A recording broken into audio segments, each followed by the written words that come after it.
할렐루야. 저는 오늘 이른값 하는 집이라는 제목을 가지고 말씀을 나누기 원합니다. 이른값 하는 집, 다르게 말하면 이렇게도 표현될 수 있어요. 이른값 하는 사람, 이른값 하는 교회, 이른값을 하는 나라, 이렇게 다 해당될 수 있겠죠. 여러분은 이른값을 하고 있습니까? 이른값. 여러분 이름의 뜻들이 다 있잖아요, 그죠? 이른값을 하고 있는지 한번 이렇게 돌아보시기 바랍니다. 가끔은 맛집이라고 이렇게 붙어있어 들어가 보면 맛집이 아닌 경우가 있어요. 맛집이라고 이름값을 하는 맛집과 이름값을 하지 못하는 그런 맛집들이 있는데, 정말 맛이 있어서 맛집이 되는 곳도 있고 또 인위적으로 선전해가지고 맛집이 되는 경우들도 있더라고요. 그러면 차이가 뭐냐? 같은 맛집인데 차이가 있는 거예요. 어떤 차이가 있냐?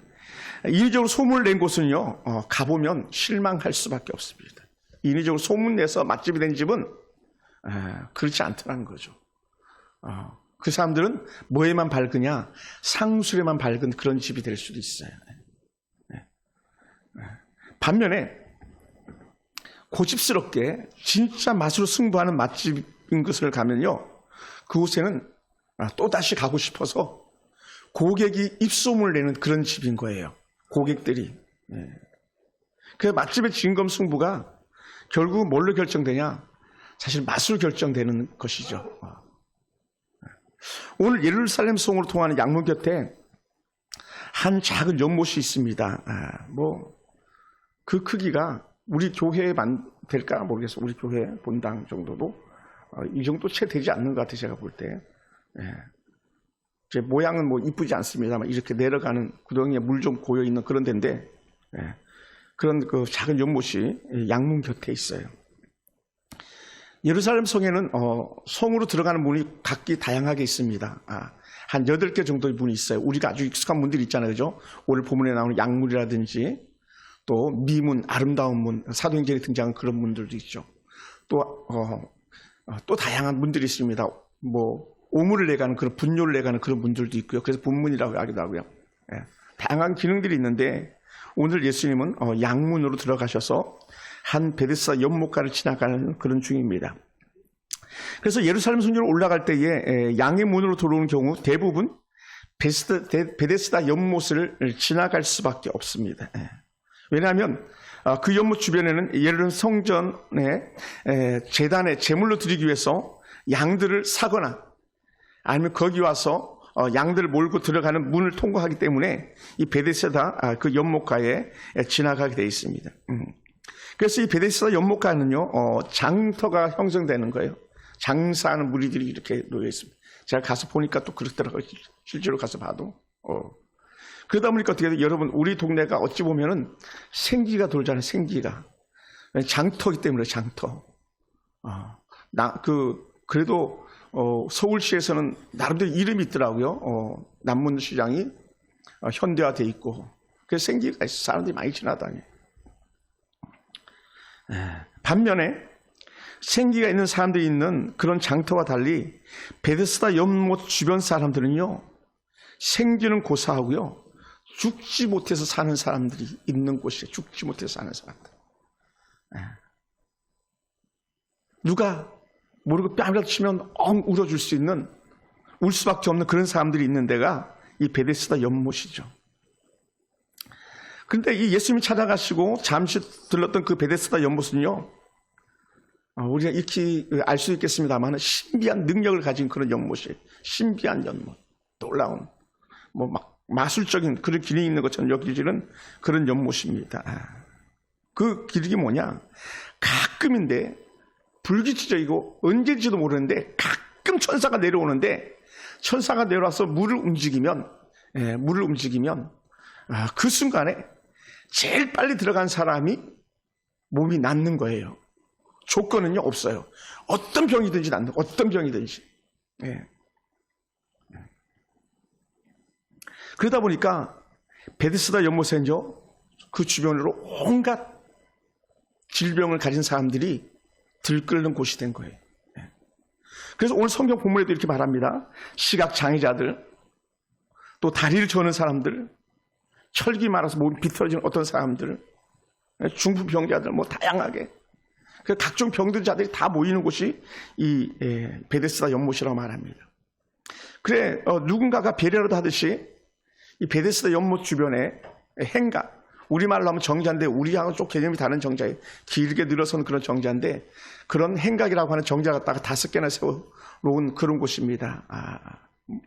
그러니 모르긴 해도 이 공원들이나 어린이들 놀이터나 이런 데를 갖다 지금 다 노인들이 차지하고 있듯이 거의 대부분이 이 베데스다 주변 행각은 다 이런 중환자들이 자리를 차지하고 있지 않았을까 그런 생각이 듭니다. 그리고는 이미 내려오는 전설처럼 언제 물이 움직이는가, 언제 천사가 내려오는가만 주목하고 있는 사람들이 바로 이 솔로몬 행각 주변에 또 베데스다 연못 주변에 있는 사람들의 모습이었던 것이죠. 이런 모습을 우리가 쉽게 좀 추억해보면 볼 수 있는 곳이 있었어요. 우리나라가 은혜 없이는 지나올 수 없었던 날들이 있었는데 그것이 1970년대, 80년대 아닐까 생각됩니다. 사실 70년대, 80년대는 정말 하나의 은혜가 필요한 때였었어요. 아마 저의 연배 이상 되는 사람들은 뭐 그 고통이 컸겠죠. 중국 교포들은 잘 모르겠습니다. 여러분 어떤 삶을 살아왔는지. 그런데 우리나라 70년대, 80년대에는요, 뭐 60년 더 이상 말할 것도 없고 정말 은혜가 필요한 때였었습니다. 병 들면 죽어야 되는데, 돈 없으면 죽어야 되는데, 물론 지금도 뭐 돈 없으면 죽어야 되는 때가 있기도 합니다만은. 그러니 70년대, 80년대에 가면요, 뭐가 항상 들끓었냐면 여름 휴가 때나 아니면 추석 명절이나 아니면 설 명절 때는요, 기도원에 사람들이 꽉 찼습니다. 기도원에 사람들이 가득 찼어요. 그래서 기도원에서 살기 위해서 부르짖는 사람들이 수도 없이 많았습니다. 그래서 자리 잡기는 쟁탈전이 되었었죠. 또 어떤 사람들은 아예 그냥 이불을 갖추고 와가지고 아예 그냥 기도원 그 의자를 일부러 뒤로 빼놓고 안 놓는 데도 있거든요. 거기 아예 그냥 이불을 깔아놓고 거기서 먹고 자고 하면서 집회하면 깨어나고 집회 끝나면 눕고 이런 사람들이 인산인해를 이루었었습니다. 왜 사람들이 그렇게 했는가? 하나님께서 응답하지 않으냐 하면 그들은 죽을 수밖에 없었던 사람들이었거든요. 거의 대부분이. 죽을 수밖에 없는 사람들. 또 하나님께 은혜 주시지 않으면 또 다른 삶을 살아낼 수 없는 사람들이 몰려들었던 것이 기도원들이었었습니다. 여러분 들어보셨을지 모르겠습니다. 우리 한국 사람들은 익히 들어보셨을 법도 한 포천 할렐루야 기도원, 김계화 원장, 뭐 나중에 이단으로 종평이 났습니다만은 김계화 원장 같은 경우 신비한 물이 솟아난다 해가지고 포천에 있는 그 물을 갖다가 사람들이 떨어오고 또 그 집회에 참석하고 있었습니다. 또 이 악한 질병에 걸린 사람들은 김계화 원장에게 안수받고 치료받기 위해서 그 앞에 나서면 TV 옛날에 PD 수첩이 막 나섰잖아요. 그냥 손으로 그냥 안병덩이를 끄집어낸다고 하면서 끄집어내기도 하고 막 그랬던 적이 있었습니다. 또 여의도 순복음교회가 운영하던 조영기 목사님이 섬겼던 교회, 여의도 순복음교회 오살리파 기도원 같은 경우도 뭐 아주 미어 터졌죠. 개인 기도굴은 그 앞에서 줄 서지 않으면 들어갈 수도 없는 그런 곳이었습니다. 그리고 쌍벽을 이뤘던 것이 이제 강남 금식기도원, 조영기 목사님 장모님 최자실 목사님께서 세운 강남 금식기도. 지금도 뭐 거기가 오히려 지금 오살리 기도원보다 강남 금식기도원이 지금 더 기도원 운영이 잘 되고 있기도 한데, 이런 금식기도원에서 금식하면서 죽기 살기로 매달렸던 사람들이 가득했던 데가 70년대, 80년대. 그리고 90년대 올림픽이 끝난 90년대 좀 시들시들해지고 2000년대는 뭐 거의 기도원들이 막을 내리는 그 시대가 돼버리고 말았죠. 기도원만 그랬던 것이 아니라 교회들도 그랬잖아요.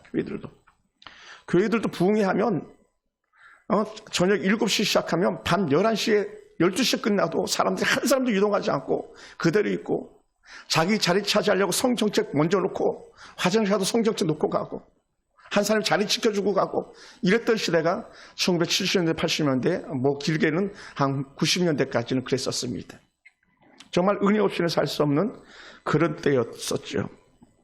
그러니 오늘 본문 속에 이 베데스다 연못 속에 예수님께서 만난 한 사람 역시 마찬가지 그 행각에서 연못 주변에 치료하는 것을 기대하면서 살아온 거예요. 치료받기를 기대하면서 나에게도 기대가 오겠지, 나에게도 기회가 오겠지 하는 마음 가지고 그 베데스다 연못가에서 기회를 찾고 했지만 여전히 기회 못 잡은 38년 동안 병을 앓았던 사람이 그곳에 있는 거예요. 그럼 38년이에요. 38년. 38년 동안이나 한 가지 질병의 문제 해결을 받지 못한 사람이 얼마나 불쌍하고 처량한 사람이겠습니까? 그나마도 이 38년 된 병자는 그래도 언젠가는 아주 조그마한 희망이라도 가지고 그 베데스다 연못가에 와서 기다리고 있는 중이죠. 뭐 희망이 거의 없는. 여러분,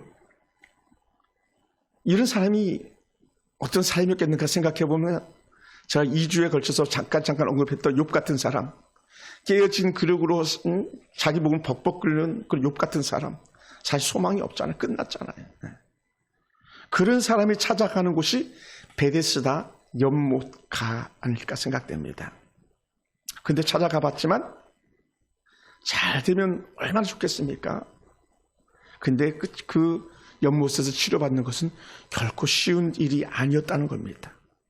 자기 혼자 그 연못으로 들어갈 수 없다는 절망감에 이 38년 된 병자는 그냥 거기 있을 뿐이지, 그냥 거기 머물 뿐이지 나에게는 절대 불가한 거죠. 70년, 80년대도 그러지 않았겠습니까? 제가 왜 그 포천 할렐루야 기도원을 잠깐 언급했냐면 제 외삼촌도 포천 할렐루야 기도원을 해서 그 암병에 걸려가지고 나을 줄 알고 가서 기다렸는데 그래도 정신 잃지 않으려고, 정신 차리려고 그 통증에도 머리를 스프레이를 뿌려가며 얼굴에 스프레이를 뿌려가면서 계속 닦아가면서 온몸을 닦아가면서 그래도 하나님 살려달라고 하면서 머물렀었는데 결국은 돌아가시고 말았죠. 그리고 그 시신을 제가 수습을 했습니다. 그때 전도사라는 이유 하나로 이거 너가 좀 해줄 수 없겠니? 해가지고 제가 가서 그 시신을 수습해가지고 외갓집 선산에 가서 장례까지 치른 그런 경험이 있습니다. 사랑하는 성도 여러분,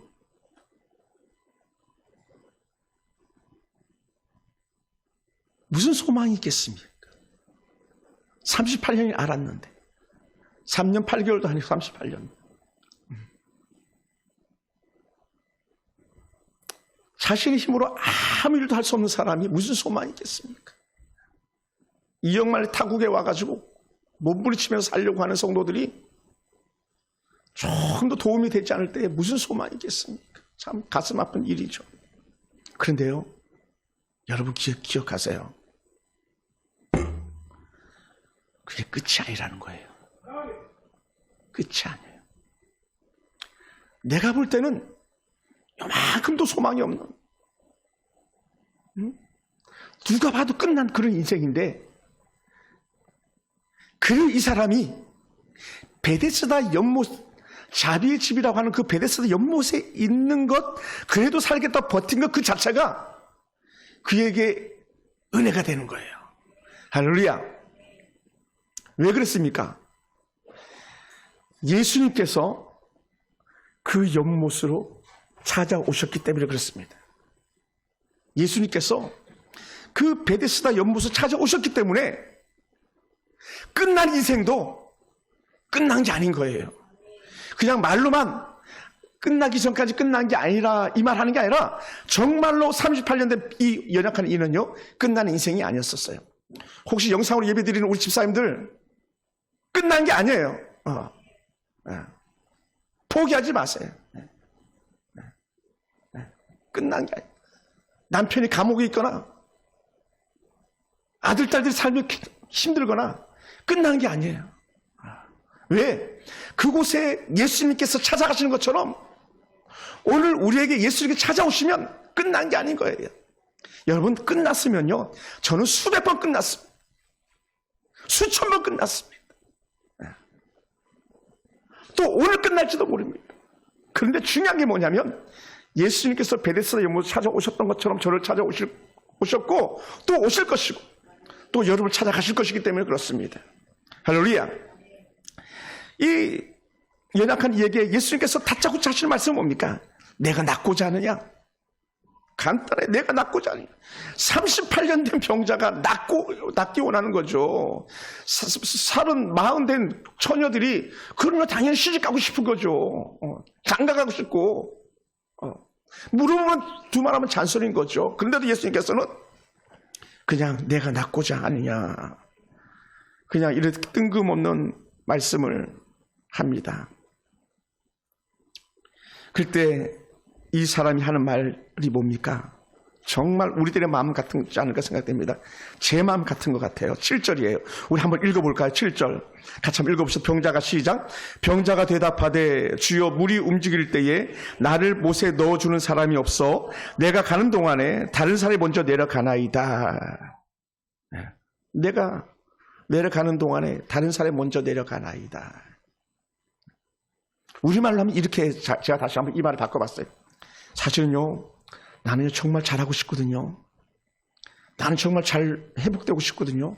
건강하게 살고 싶거든요. 근데 내 힘으로는 도저히 그렇게 살 수가 없어요. 내 힘으로 도저히 견딜 수가 없어요. 그렇다고 다른 곳에 가봐야 소용도 없는 걸 내가 알기 때문에 어쩔 수 없어서 이곳에 있습니다. 이렇게 고백하는 이 환자의 고백인 것 같아요. 우리 흔히 말하잖아요. 죽지 못해 산다고. 지금 이 환자가 죽지 못해 사는 그런 사람인 것 같아요. 그 말을 들어보시기 바랍니다. 누가 나를 도와 이 연못에 너 낫게 해줄 사람이 있겠습니까? 아무도 도울 자가 없더라는 거예요. 아무도. 이 사람의 절망은요, 현실이었어요. 현실. 정말 누군가가 그에게 나타나서 도와주지 않으면 38년이라 78년, 88년 있다 그냥 그렇게 통증만 앓다 그냥 떠나가야 될 사람처럼 그렇게 사는 거죠. 평생 그 좋은 연못을 바라보기만 하고 그냥 끝나는 인생. 그리고는 가끔, 얼마일지도 모르겠지만 가끔 연못 속에 먼저 들어간 사람이 내가 나았어 할 때 막 와 박수나 쳐주는 그런 사람. 박수나 쳐주는 그런 사람으로 평생 살다가 끝나야 될 인생인 거죠. 그러다 보니까 어떻게 돼? 이 연못은요, 자신과 무관한 그런 연못이 되고 마는 거죠. 그래서 제가 이 본문을 지난 주 중에 계속 묵상하는 중에 이런 마음이 들었어요. 두 집이 주는 실망이 아주 컸구나. 두 집이 주는 실망. 첫 번째 집은요, 이 베데스다 근처에 있는 예루살렘 성전이에요. 예루살렘 성 안에 베데스다 성전, 연못이 있고, 또 그 곁에 예루살렘 성전이 있거든요. 불과 얼마 가지 않으면 성전이 있는 거예요. 그런데, 예루살렘 성전, 하나님의 집은 뭡니까? 문제를 해결받는 데거든요. 예루살렘 성전에 문제 있는 사람들이 오면, 온 성도가 대들어서 그 사람의 문제를 해결해 주려고 몸부림치는 데가 예루살렘 성전이거든요. 그래서 죽자 사자하고 저 먼 갈릴리 바다에서부터 해가지고 저 위에 정말 나사렛부터 해가지고 곳곳에서 사람들이 예루살렘 성전에 몰려드는데 그 예루살렘 성전이 그 값을 못하고 마는 것이죠. 예루살렘은 평안의 도시입니다. 그럼 예루살렘 성전은요, 평안한 성전이 되어야 했습니다. 그런데 예루살렘 성전이 그 역할을 하지 못했습니다. 오래전에 예수님 오시기 전 700년 전에도 예루살렘 성전이 성전 값을 못했습니다. 그것을 이사야는 이렇게 표현했어요. 이사야 56장 7절에 보니까 내가 곧 그들을 나의 성사로 인도하여 기도하는 내 집에서 그들을 기쁘게 할 것이며 기도하는 내 집 주의 성전에서 기쁘게 할 것이며 그들의 번제와 희생을 나의 제단에서 기꺼이 받게 될 것이다 그랬어요. 예루살렘 성전에 들어오는 성도들에게 그들이 드린 예물과 그들이 드리는 정성 갖다 주께서 기꺼이 받으시겠다 그랬는데 그것이 받을 때가 언제냐면 그곳에서 아버지 앞에 온전히 예배하는 사람들이 함께 할 때에 그리고 그곳이 기도의 초소가 되었을 때예요. 아버지와 영적인 소통이 이루어졌을 때에 그것이 진정한 하나님의 성전 가치를 드러내는 거예요. 그래서 이렇게 말씀했습니다. 아주 익숙한 말씀이죠. 신약에 예수님께서 똑같이 하셨던 말씀인데 내 집은 만민이 기도하는 집이다 그랬어요. 내 집은 만민이 기도하는 집이다. 네. 기도하는 집. 그래서 기도하는 성도들이 있을 때 주의 성전에 기쁨이 있고요. 기도하는 성도들이 있을 때 주의 전에 재물이 넘쳐나고, 기도하는 성도들이 있을 때 주의 교회는요, 천국 같은 교회가 되는 거였었어요. 네. 그러나 지금은요, 예루살렘 성전은 기쁨을 빼앗겼고 온전한 예배자의 삶과 기도가 빠진 곳이 되어버리고 말았습니다. 이것은요, 저의 진단이 아니고요, 예수님의 진단이었습니다. 그리고는 예수님이 진단하신 후에 너희 없어진다 그랬어요. 그러더니 정말 예루살렘 성전이 없어지고 말았어요. 그래서 제가 이 설교를 준비하면서 이런 마음이 들게 됐어요. 아주 그거 참 고소하다, 이런 생각이 들게 됐어요. 왜냐하면 그곳에 악한 이단의 세력들이 그 자리를 차지하고 있거든요. 모스크 사원, 해교도 사원이 예루살렘 성전에 있던 자리를 다 차지하고 말았거든요. 그래서 기독교인은 저 무너진 예루살렘 성전 한 곳에 가가지고 우리가 여길 빼앗겨서 하면 통곡해라고 있는 그런 비참한 신사가 되어버리고 말았죠. 왜 그랬을까요? 그것은 예수님께서 이렇게 말씀하세요. 우리 같이 한번 찾아볼까요? 정말 그런가? 마가복음 11장 17절입니다. 마가복음 11장 17절.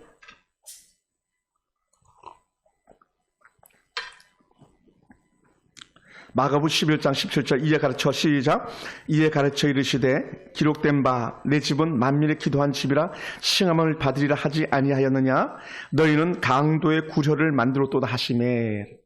강도의 구절, 강도의 소굴을 만들었다는 거예요. 그러니까 교회 안에 도적대들이 난무하는, 살인자들이 난무하는 흉측한 공간이 되어버리고 말았다는 거예요. 얼마나 가슴 아픈 얘기입니까, 사실. 살리라고 직분자 세워줬고, 살리라고 성도들 앞에 하나님의 사람 일꾼들 세워놨더니 죽이는 자가 되어버리고 애청자가 되어버리고 말더라. 그러니 예루살렘 성전이 도적대들, 강도들이 가득하다 보니까 어떻게 돼요? 성전에 기쁨이 없고요, 기도 응답이 없고요. 응답이 없는 이유가 뭐냐면 강도의 소굴, 도적대의 소굴이 되었기 때문이다라고 예수님께서 이렇게 말씀하시는 거예요. 가슴 아픈 얘기죠. 해야 할 기도는 드리지 않고, 드려야 될 예배는 드리지 않고, 자기들 마음대로 사조직을 형성하고 악한 행동의 그 뿌리를 이어가는, 나는 사도계파, 나는 바리새파 하면서 온갖 작당들을 이루는, 우리는 제사장들의 무리야, 우리는 서기관들의 무리야 하면서 막 끼리끼리 막 분당을 짓고 살아가는 그런 성전이 되어버리고 말았더라는 거죠. 그러면서 예수님께서 우리가 읽었던 다음 절 18절에서 이렇게 표현하더라고요. 마가복음 11장 18절에서 대제사장과 서기관들이 듣고 예수를 어떻게 멸할까 꾀하고, 어떻게 멸할까 하고 꾀하니 이는 무리가 그의 교훈을 기이 여김으로 두려워하미로라. 예수님께서 대놓고 말하네. 너희들은 교회를 강도의 소굴로 만들었어. 너희는 성전을 여호와의 정말 성전을 갖다가 강도의 구렬로 만들었어. 막 이렇게 말하니까 어떻게 돼요? 그 말을 들은 제사장들이 기분이 나쁜 거예요. 그 말을 들은 서기관들이 기분이 나쁜 거예요. 그래도 자기들이 잘났다고 생각하는 바리새인이나 서기관들이요, 그 말에 기분이 나쁜 거예요. 그러니까 어떻게 돼요? 예수님의 교훈을 귀히 여기면서 어떻게 예수를 멸할까? 다른 말로 표현하면요, 어떻게 하면 예수님을 죽여버릴까? 예수님을 죽여버릴까? 오늘날 같은 경우 뭐 이런 것도 될 수 있겠죠. 어떻게 하면 저 목사를 쫓아낼까? 어떻게 하면 그 권사를 쫓아낼까? 그 집사를 쫓아낼까? 물론 우리 교회는 그러지 않습니다만은, 이게 아주 비일비재하거든요. 제 주변의 성도들, 우리 동기들 보면요, 사역 잘하다가 그냥 장로들이, 젊은 안수집사들이 작당해가지고 하는 일들 얼마나 많습니까? 해야 될 기도 자리 나오세요, 안 나오고, 예배 자리 나오세요, 안 나오고, 지들끼리 모여가지고 작당해가지고 그런 분들 수도 없이 있는 거죠. 그리고 이담 산다는 교회 팔아쳐먹고, 그게 오늘날 조금 더 다를 바가 없는 거죠. 그러므로 예루살렘 성전은요, 평안의 성전이지만, 여호와의 성전이지만 이름만 갖고 있는 거예요. 이름만.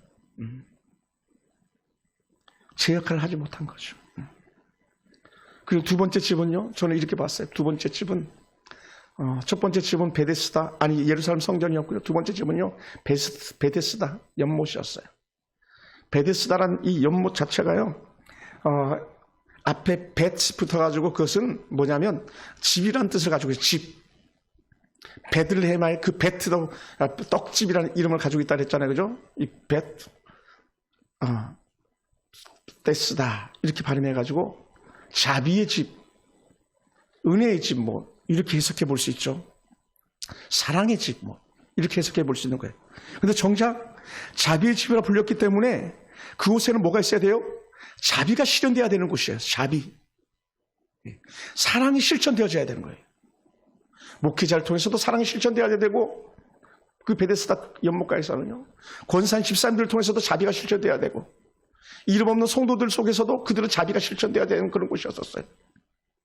왜냐하면 그곳은 자비의 집이었기 때문에요. 그래서 베데스다는 자비는 사라져버리고 껍데기만 남은 집이 되고 말았습니다. 그것을 어떻게 하냐? 오늘 이 38년 된 병자의 입술의 고백이 그랬던 거예요. 입술의 고백이. 연약한 자들 중에서도 실력자만 살아남는 곳이 사실 이곳이에요 라고 말하는 것 같아요. 왜냐하면 내가 이곳에 있지만 나를 아무도 도와줄 자가 없습니다. 아무도 도와줄 자가 없다. 38년 된 병자가 아무도 도와주는 사람이 없어가지고 그들이 그곳에서 인생을 끝내고 마는 그런 사람들이 되고 만 것 아니겠습니까? 많은 사람들이요, 한국 교회를 걱정하면서 이렇게 말해요. 지난주에 어떤 사람도 찾아와서 저한테 그러더라고요. 망교회가 없어졌다는 데 대해서 말하더라고요. 하나님의 징계가 아닙니까? 이런 얘기를 하더라고요. 무슨 하나님의 징계예요? 한국 교회가 자비가 없는 거죠. 자비가 없는 거예요. 50만 명, 70만 명, 100만 명 교회에 떠날 때 그들이 왜 교회를 떠납니까? 우리 속에 자비가 실천되어지지 않은 거죠. 사랑이 실천되어지지 않은 거 아니겠습니까? 연약한 교회가 제발 우리 좀 살려달라고 소리 지를 때에 5천 명, 10,000명, 2만 명, 10만 명, 20만 명 한다고 60만 명 한다고 그런 교회들은 뭐 하고 있었냐는 거죠. 이게 기이한 현상들인 거죠. 자비가 없는 그런 집들이 되고 말았습니다. 그래서 저는 이 38년 된 병자의 말이 가슴을 치는 통곡 소리가 되었습니다. 나를 이 연못에 넣어줄 사람이 없습니다. 나는 도움이 필요한데 나를 도와줄 사람이 없습니다. 나는 끝입니다. 나는 끝. 이 38년 된 병자는요, 예루살렘 성전도 해결해 주지 못했어요. 그나마도 정말 자유롭게 가볼 수 있는 베데스다 연못도 이 사람의 문제를 해결해 줄 수가 없었습니다. 예루살렘 성전을 왜 해결해 줄 수 없었냐면요, 예루살렘 성전은 장애가 있는 사람들은 들어갈 수 있는 곳이 아니었어요. 장애인들은 못 들어갔어요. 그러니 아예 교회는 장애가 있는 사람 들어오지 못하는 곳이라는 이 막을 딱 쳐놓는 순간에 그것은 정말 고난 그 자체였던 거죠. 그러니까 사도행전에 나오는 성전 미문 밖에 앉은 안진뱅이 들어갈 수가 없는 그런 사람이 되고 만 거죠. 그런데 사랑하는 성도 여러분, 그럼에도 불구하고요, 우리는 그렇게 좋은 소리가 나고 생기도 오는 소리가 나는 그런 베데스다 연못가에 소망이 없는 사람들에게도요, 다시 희망의 은혜가 있는 이유가 뭐냐? 지금 이 베데스다 연못가에 놀라운 일이 진행되고 있다는 겁니다. 어떤 놀라운 일입니까? 지금 예수님께서 이 베데스다 연못가를 들어오시기 위해서 이제 그 양의 문으로 들어오신 거예요. 양의 문으로. 양의 문으로 들어오셔가지고 베데스다 연못가에 계시는 겁니다. 여러분, 예수님은 양이셨습니다. 우리가 잘 아는 세례 요한이 예수님 보고 뭐라고 말씀하셨습니까? 요한복음 1장 29절에서 세상 죄를 지고 가는 하나님의 어린 양이로다. 지금 베데스다 연못가에서 죽지 못해 사는 사람들, 그 사람들 대신해서 내가 너희들의 질병을 짊어질게 라고 합니다. 우리가 그는 고난을 짊어지었고라는 것이 끝나는 게 아니라 정말로 예수님은 그들의 고난을 다 짊어지고 또 어떤 이의 표현이라면 체유하시고 그 몸을 다 감당하신 그분이 진짜 예수님이셨던 거죠. 그래서 예수님께서 정말 베데스다에 이름만 가진 베데스다 아니라 살아계신 예수님께서 그곳에 등장하는 순간에 정말 베데스다가 새로운 은혜의 베데스다가 되는 거예요. 그러면서 세상 죄를 지고 간 하나님의 어린 양을 하신 예수님께서 양의 문으로 들어오셔서 베데스다 못가의 사람들을 만나고 계신 것입니다. 이것이 은혜예요. 할렐루야. 천사가 오기만 해도 기적이 일어나는데 예수님이 직접 찾아오셨습니다. 할렐루야. 천사는 가끔 오지만 예수님께서 오셔서 결코 떠나지 않는 그런 예수님이라고 말씀하셨습니다. 그리고 얼마나 놀라운 은혜가 됩니까? 그래서 지금 예수님이 양의 문이 되시고 또 양의 문이 되셔서 그들 가운데 함께 하십니다. 예수님을 통해서 회복의 은혜가 일어나기 시작합니다. 예수님을 통해서 다시 살아나는 은혜가 임하기 원합니다. 생명을 빼앗겼던 자 생명이 살아나는 역사들이 일어나기 시작합니다. 단순한 질병이 아니라 사망의 그늘에 앉아있는 죽어있는 자들까지도 예수님이 가기만 하면 살아나는 역사가 일어나다는 거예요. 할렐루야. 그러니 껍데기 예루살렘 성전이 아니고요, 껍데기 자비 그 연못이 아니고 예수님이 진짜가 되는 거예요. 그럼이죠. 그런 예수님께서 이렇게 말씀하셨어요. 요한복음 10장은 양장이라고 특히 말하는데 요한복음 10장 7절에 보면 예수님께서 이렇게 말씀하십니다. 그러므로 예수께서 다시 이르시되 내가 진실로 너에게 말하노니 나는 양의 문이라. 나는 양의 문이야. 예루살렘 성전이 양의 문이 아니고 베데스다가 양의 문이 아니고 내가 양의 문이야. 다시 말하면 나는 양을 살리는 자야. 양들아 내게로만 와라. 내 안으로만 들어와라. 너희는 충분히 내가 살려낼 수 있고 보호할 수 있고 지킬 수 있어. 이렇게 말씀하는 거예요. 할렐루야.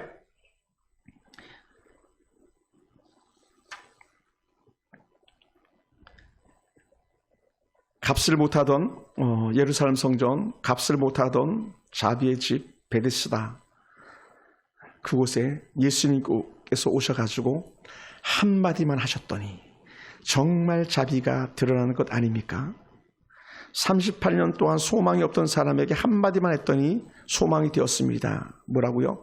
오늘 읽은 본문 8절에서 일어나 내 자리를 들고 걸어가라.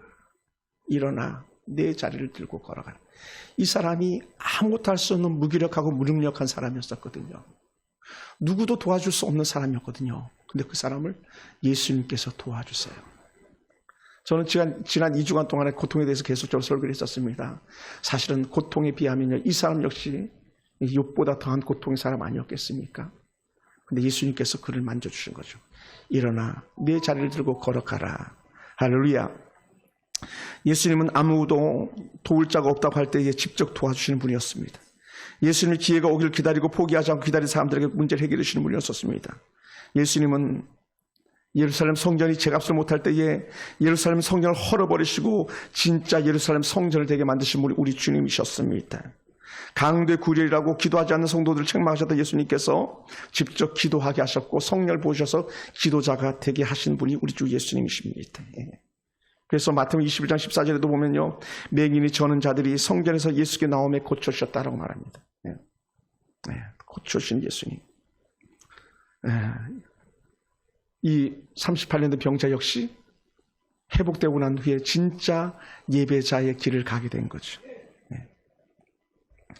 예수님께서는 요한복음에 예고하셨던 것처럼 3일 만에 부활하셨고 십자가 지시기 이전에 성령을 보내기 약속하신 것처럼 성령을 보내셔서 눈에 보였던 역할 못하는 예루살렘 성전을 헐어버리고 여러분을 성전되게 하신 은혜가 있는 줄 믿으시기 바랍니다.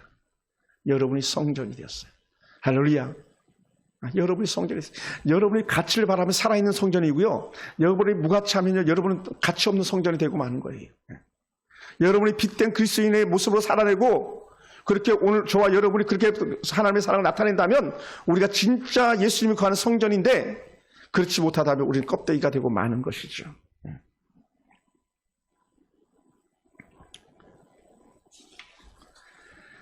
여러분 로또 복권을 사보신 적 있습니까?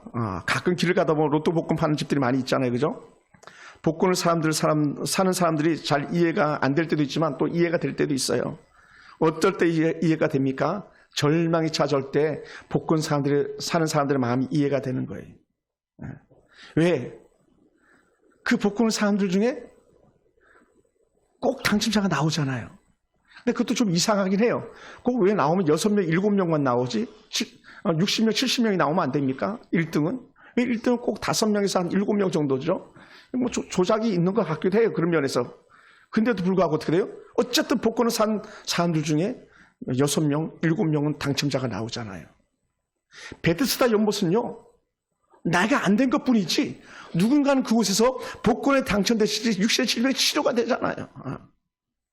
그러니 가끔은 막연한 기대인 것 같지만 복권 사는 사람들이 이렇게 이해가 돼 보기도 합니다. 그런데 복권을 사본 사람들은 느낄 수 있을 것입니다. 복권 사고 나서 추첨 날짜는 사실은 거의 뭐 기대하지 않잖아요. 그리고는 참 내가 복권 샀지 하고 그제서야 추첨 날짜가 지나고 확인해 보는 정도 수준 아니겠습니까? 확인해 봤자 뭐예요? 이번에도 꽝이네 뭐 그런 거죠. 뭐 얼마짜리가 최한지 모르겠습니다만은 하다못해 500원짜리만 맞아도 뭐 신나가지고 막 자랑질하고 하지 그러지 않습니까? 그게 복권이었던 거죠. 사랑하는 성도 여러분, 사람들이 기대하지 않으면서 예배드리는 이유가 무엇입니까? 예루살렘 성전에 가 있지만 그들이 기대하지 않는 이유가 뭐냐? 자비의 집에 가지만 그들이 기대하지 않는 이유가 뭐냐? 그것은 아주 간단한 것 같아요. 예배 때 받은 은혜 받았다는 말을 남의 말처럼 들리기 때문에 그런 거예요. 내가 은혜 받지 못하니까 남의 얘기가 돼버리고 마는 거예요. 사람들이 기도 응답 받았다 할 때에 막 너무 신기하고 놀랍기만 한 것 같지 않습니까? 그럴 때가 있잖아요. 그때 왜 그렇습니까? 그것은 내 얘기 아니라 남의 얘기이기 때문에 그래요. 왜? 여러분들이 기도 응답 받아본 경험이 없기 때문에 그런 거예요. 기도 응답 받아보지 못했으니까, 예배 때 은혜 받아보지 못했으니까 예배 때 은혜 받았다 그러면 그것이 남의 얘기처럼 들리고 실상한 사람처럼 보여지는 것이죠. 그리고는 믿어지지도 않고요.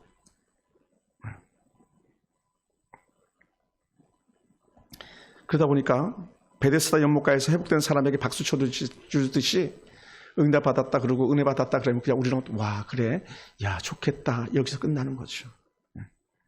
참 얼마나 불행합니까? 사랑하는 성도 여러분, 저는 다시 여러분에게 간절히 원합니다. 이미 예수님을 영접하는 순간에 여러분에게는 성령의 은혜가 있습니다. 성령 하나님께서 내주하십니다. 성령 하나님께서 함께 하십니다. 여러분이 믿거나 말거나 성령님은 함께 하시는데 여러분이 성령을 의지해서 살지 않기 때문에 여전히 기도하지 않고 여전히 의뢰받지 못하고 또 오히려 해치는 자가 되고 여전히 죄와 정말 휩싸여서 뒹굴고 있는 그런 삶을 살아가고 있는 거예요. 제가 우리 청년들에게 우리 성도들에게 얼마나 많이 말합니까? 여러분 우리 이 시대에 싸잡혀 가서는 안 됩니다. 그랬잖아요. 안 됩니다. 이 시대처럼 살아서는 안 됩니다. 고백했잖아요. 세상의 악한 문화 속에서 세상 악한 자들처럼 살아서는 안 된다 그랬잖아요. 세상은 그걸 요구하고 있거든요. 우리에게 세상은 뭐라고 말합니까? 저 미련한 것들, 저 어리석은 것들 하면서 우리에게 그렇게 말하잖아요. 근데요, 그렇게 살아서는 안 되는 거죠. 금요일날 우리가 기도회 때 말씀드렸던 것처럼 소아시아 성도들이 신교의 제물이 될지언정 주를 신뢰하고 주를 배반하지 않는 그 모습이 오늘 우리 삶 속에 다시 회복되어야 되지 않겠습니까? 그래야 정말 이름값 하는 성도들이 되지 않겠습니까? 우리 교회가 이름은 서울 풍산교회인데 서울에서 제일 풍산교회가 되기를 원하는 마음 가지고 서울 풍산교회라고 그래서 비전 가지고 닉네임 만들었는데 정작 풍성은 고사하고 빈곤이 되어가고 있지는 않습니까? 돈이 없어서 빈곤입니까? 믿음이 없어서 빈곤이죠. 돈이 없어서 빈곤입니까? 사랑이 없어서 빈곤인 거죠. 돈이 없어서 빈곤입니까? 은혜가 없어서 빈곤이죠. 다시 회복할 수 있게 되기 원합니다. 다시 듣고 깨닫는 지혜가 있기 원합니다.